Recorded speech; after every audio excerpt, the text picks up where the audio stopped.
दहेज की भैंस। अरे लता बहू आ गई, दरवाजे में है। कोई आरती की थाली लाओ। अरे गुड़िया भाभी दरवाजे पर खड़ी है, जल्दी आओ। घर पर शादी के बाद लता की पहली विदाई थी। वो ससुराल आती है।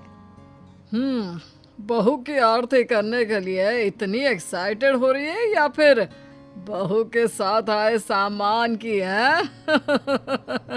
सब जानते हैं। अरे लालची समझ रखा है क्या? अरे घर में अगर 2 सामान आ भी जाता है तो तुम्हें क्यों खुजली हो रही है?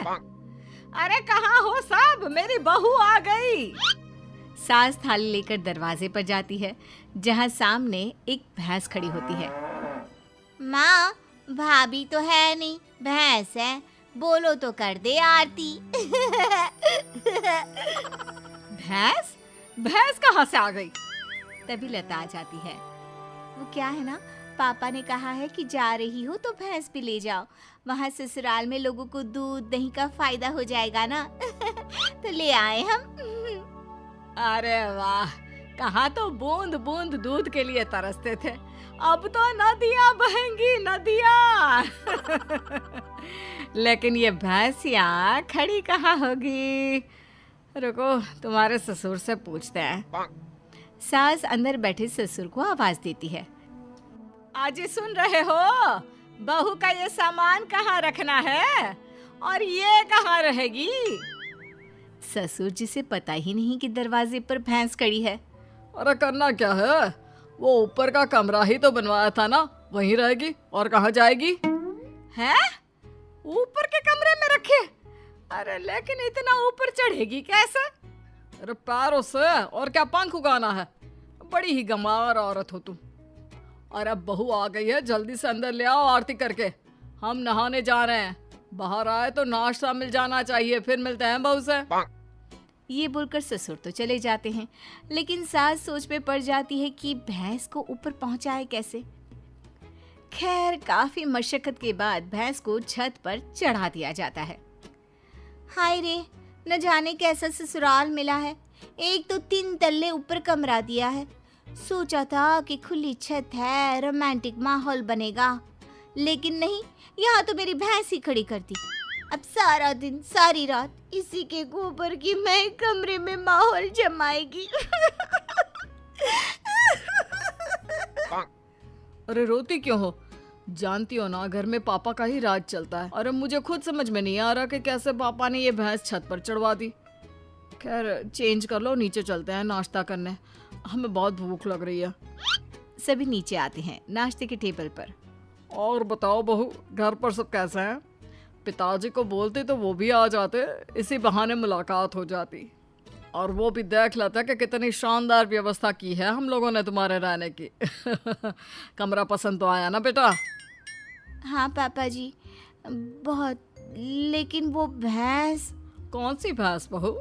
वैसे भैंस से याद आया, तुम लोगों के मायके में तो भैंस ही भैंस है, तो कम से कम तुमने भैंस की सेवा, दूध निकालना, भैंस को नहलाना, ये सब तो सीखा ही होगा ना?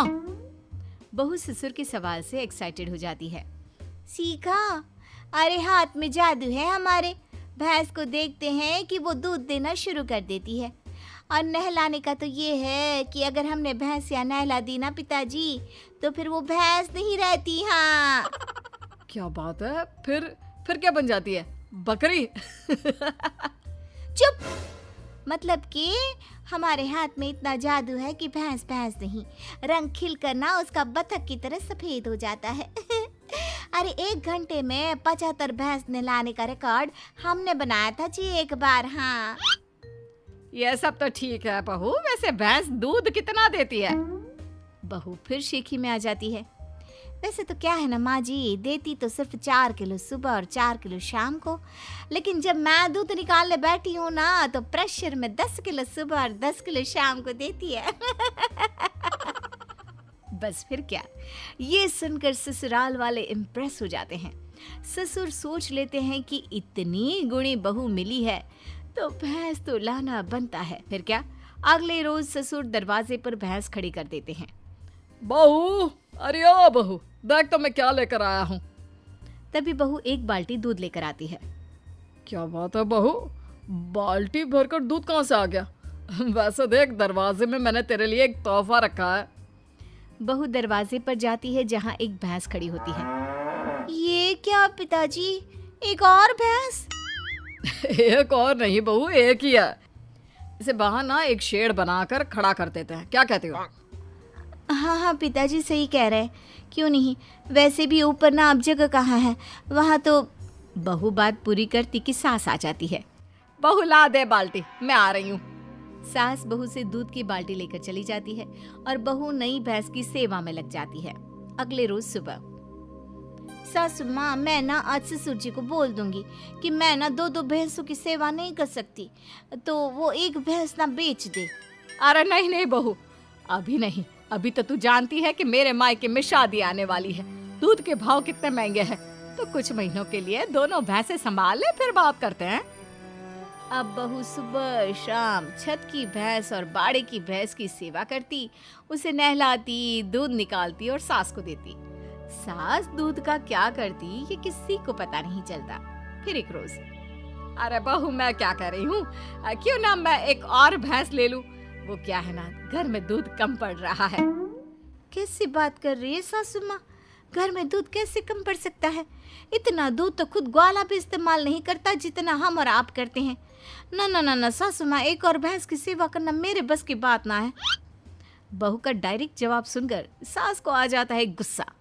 अरे क्या बकवास कर रही है, मैंने जो बोल दिया सो बोल दिया, नहीं तो कर मेरी सेवा।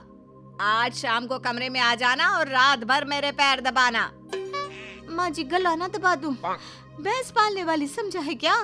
अरे कौन से घर में छत पर भैंस खड़ी होती है, सारा दिन गोबर करती है और एक जगह खड़े खड़े भैंस की पीठ भी अकड़ गई है। तभी बहू की बात ससुर की कान तक आती है। क्या छत पर भैंस? अरे कौन से बेवकूफों के घर में छत पर भैंस होती है बहू, क्या तुम भी? हम लोगों के घर पिताजी, आप ही ने तो खड़ी की है ना मेरे कमरे के बाहर भैंस, सारा दिन गोबर करती रहती है। मैं कभी छत की भैंस देखो, कभी बाड़े की। हाँ? क्या? मैंने कब बोला? अरे जब बहू आई थी विदाई में भैंस लेकर, तब आप ही ने तो मुझसे कहा था ना। अरे गुड गोबर, मैंने बहू को ऊपर के कमरे में ले जाने को कहा था, भैंस को नहीं। हे भगवान, बड़ा पागल लोग हो। जल्दी उस बेचारे मवेशी को नीचे ले आओ। सास फिर बेटे के साथ मिलकर भैंस को नीचे ले आती है। मुझे पता होता कि छत पर भैंस है तो मैं ये दूसरी भैंस कभी ना लाता। पर माँ जी को तो पता था ना, उन्होंने आपको नहीं बताया। वो तो तीसरी भैंस भी लाने की बात कर रही है। अरे वो तो मैं दूध बेचने का बिजनेस करने की सोच रही थी, इसलिए। सासू माँ प्लीज ऐसा कुछ भी ना सोचा करे।